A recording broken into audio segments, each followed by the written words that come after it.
അന്താരാഷ്ട്ര യോഗാ ദിനം എല്ലാവരും ഗംഭീരമായി ആഘോഷിക്കുകയാണ്. യോഗയുടെ പ്രചാരണമാണ് ലക്ഷ്യം. ആയതിനാൽ ഇന്നത്തെ വീഡിയോയിൽ യോഗയെക്കുറിച്ചുള്ള ചില അടിസ്ഥാന വിവരങ്ങളാണ് പങ്കുവയ്ക്കുന്നത്. യോഗ എന്ന വാക്കിനർത്ഥം യോഗം, സംയോഗം, കൂടിച്ചേരൽ എന്നൊക്കെയാണ്. ഭൗതിക ശരീരവും മനസ്സിൻ്റെ ഉള്ളറകളിലെ ദിവ്യ ചൈതന്യവും, അതായത് ആത്മാവും എന്നൊക്കെ വേണമെങ്കിൽ പറയാം, ഇത് തമ്മിലുള്ള കൂടിച്ചേരലാണ് യോഗ എന്ന വാക്കിലൂടെ ഉദ്ദേശിക്കുന്നത്. പ്രാചീന ഭാരതത്തിൽ പ്രചാരത്തിലുണ്ടായിരുന്ന ദർശനങ്ങളായിരുന്നു സാംഖ്യം, യോഗം, ന്യായം, വൈശേഷികം, പൂർവമീമാംസ, ഉത്തരമീമാംസ എന്നിവ. അതിലൊന്നായ യോഗം എന്ന ദർശനത്തിൻ്റെ ഉപജ്ഞാതാവ് പതഞ്ജലി മഹർഷിയാണ്. ഇനി യോഗയുടെ നിർവചനം എന്താണെന്ന് നോക്കാം. ചിത്തവൃത്തി നിരോധ. ചിത്തവൃത്തി എന്നാൽ മനസ്സിൻ്റെ വ്യാപാരങ്ങൾ, അതിനെ നിരോധിക്കലാണ് യോഗ. എല്ലാ തിരക്കുകളും മാറ്റിവെച്ച് സ്വസ്ഥമായിട്ട് ഒരിടത്തിരിക്കാൻ ആരാണ് ആഗ്രഹിക്കാത്തത്? അങ്ങനെ ഇരിക്കാൻ കഴിഞ്ഞാലും ആ സ്വസ്ഥത ശരീരത്തിന് മാത്രമല്ലേ ഉള്ളൂ, ആ നിർവൃത്തി മനസ്സിനും കൂടെ കിട്ടിയാലോ? അതിനു വേണ്ടിയാണ് യോഗ. ശരീരാവയവങ്ങൾ ചില പ്രത്യേക രീതിയിൽ ക്രമീകരിച്ച് ചെയ്യുന്ന ആസനങ്ങളുടെ പൂർണ്ണ ഫലം കിട്ടണമെങ്കിൽ മനസ്സിൻ്റെ ശ്രദ്ധ അതിൽ കേന്ദ്രീകരിക്കുകയും ക്രമേണ മനസ്സിനെ കുറച്ച് സമയമെങ്കിലും ശൂന്യമാക്കി നിർത്താൻ കഴിയണം. അതിന് ശ്വാസഗതിയെയും നിയന്ത്രിക്കേണ്ടതുണ്ട്.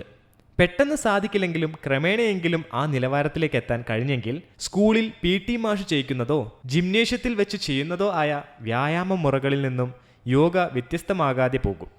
മനസ്സിൻ്റെ വ്യാപാരങ്ങളെ കടിഞ്ഞാനിട്ടാൽ ബാഹ്യലോകത്തെ വിഷയസുഖങ്ങളിലേക്കുള്ള പഞ്ചേന്ദ്രിയങ്ങളുടെ ഗതി നിയന്ത്രിച്ചാൽ നമുക്ക് നമ്മളെ തന്നെ മനസ്സിലാക്കാൻ സാധിക്കും. അതായത് നമ്മുടെ ഹൃദയതാളം, രക്തത്തിൻ്റെ ഒഴുക്കിൻ്റെ താളം, മർദ്ദം, ദഹനം നടക്കുന്നത് തുടങ്ങിയവ മനസ്സിലാക്കാനും കാലക്രമേണ അവയെ നിയന്ത്രിക്കാനും യോഗ പരിശീലകർക്ക് കഴിയും. പക്ഷേ അതൊക്കെ സാധിച്ചെടുക്കണമെങ്കിൽ കഠിനമായ പരിശീലനവും മുടങ്ങാത്ത അഭ്യാസവും വേണം. അതുകൊണ്ട് ഗഹനമായ വിഷയങ്ങളെക്കുറിച്ച് ആദ്യം തന്നെ ഉത്കണ്ഠ പുലർത്താതെ താരതമ്യേന ലളിതവും എന്നാൽ കൂടുതൽ ഫലവത്തുമായ സൂര്യ നമസ്കാരം പോലെയുള്ളവ പരിശീലിക്കാൻ ശ്രമിക്കുക.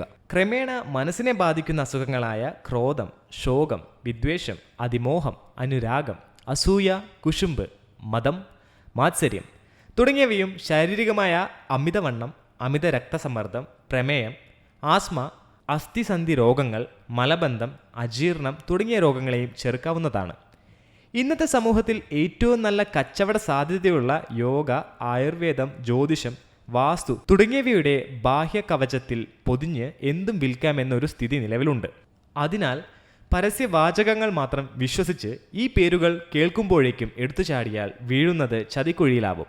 ഈ ബോധത്തോടെ യഥാർത്ഥ അറിവുള്ളവരിൽ നിന്നും മാത്രം ഉപദേശം സ്വീകരിച്ച് കൃത്യമായ യോഗ പരിശീലിച്ച് ആരോഗ്യവാന്മാരും സന്മനസ്സിനുടമകളും ആയിത്തീരുക.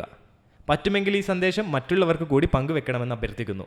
നമ്മുടെ ശരീരവും മനസ്സും നമ്മളെക്കാൾ നന്നായി മനസ്സിലാക്കാൻ മറ്റാർക്കും കഴിയില്ല എന്നൊരിക്കൽ കൂടി ഓർമ്മിപ്പിച്ചുകൊണ്ട് നല്ലൊരു യോഗാ ദിന ആശംസകൾ.